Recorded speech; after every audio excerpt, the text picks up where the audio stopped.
What's the meaning of boysenberry?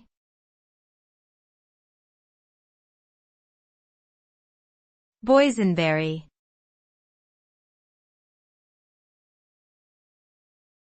Boysenberry.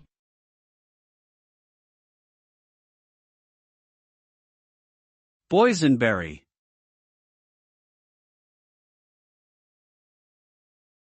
Boysenberry.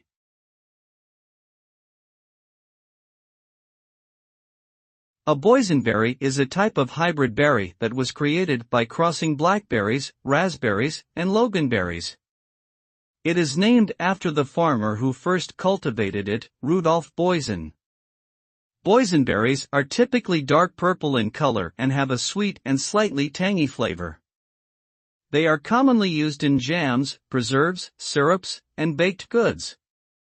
Boysenberries are also a good source of vitamins, minerals, and antioxidants. Overall, boysenberries are a unique and delicious addition to any diet.